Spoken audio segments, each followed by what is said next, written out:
여러분 안녕하십니까? 포항 MBC 뉴스입니다.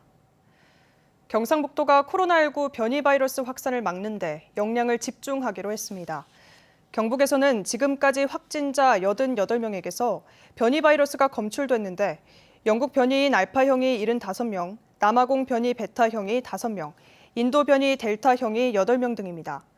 경상북도는 전파력이 높은 점을 감안해 접촉자 관리 범위를 확대하고 1인실 격리 입원, 수도권 방문 자제 요청, 각종 행사 축소와 참여 인원 최소화 등을 적극 추진하기로 했습니다. 또 신속한 변이 바이러스 분석을 위해 보건환경연구원에서 델타 변이 검사를 추가로 할 계획입니다.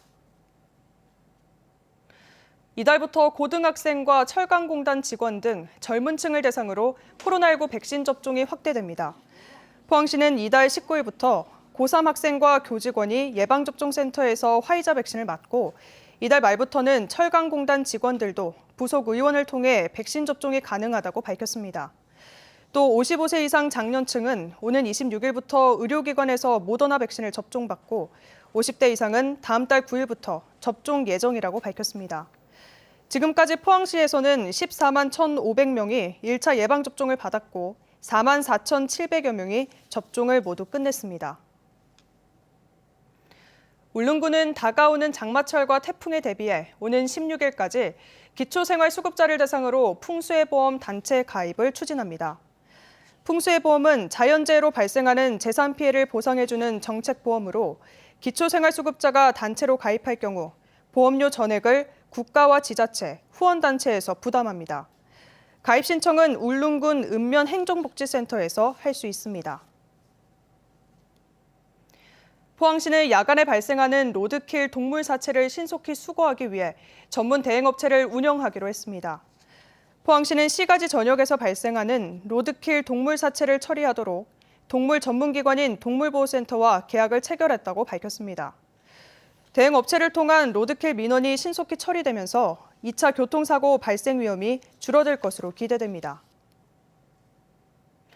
포항시립도서관은 사회적 거리두기가 완화됨에 따라 어제부터 야간 연장 운영을 재개하고 좌석수와 프로그램도 확대 운영합니다.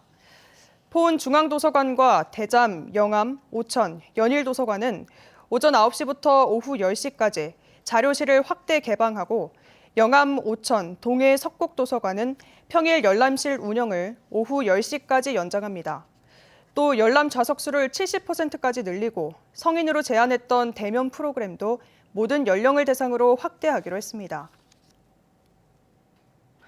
포항 지역 제조업 경기 회복세가 3분기에는 다소 약화할 것이라는 전망이 나왔습니다. 포항 상공회의소가 최근 종업원 5명 이상인 제조업체 87곳을 대상으로 3분기 기업 경기 전망을 조사한 결과 경기 실사지수 BSI는 기준치 100에 근접한 99로 2분기 때보다 소폭 하락했습니다. 업종별로는 철강업과 화학업은 글로벌 경기 회복 조짐과 함께 국내 수요 산업 회복세가 긍정적인 요인으로 작용하겠지만 기타 제조업은 큰 변화가 없을 것으로 분석됐습니다. 기업들의 51%는 상반기 실적이 올해 초 계획한 목표치에 미달했다고 답하면서 4곳 중 1곳은 하반기에 환율과 원자재가 영업이익에 영향을 줄 리스크로 꼽았습니다. 농림축산식품부가 전국 20곳을 선정하는 내년도 농촌 신활력 플러스 사업 공모에 경북은 포항과 구미, 영양, 봉화 등 4곳이 선정됐습니다.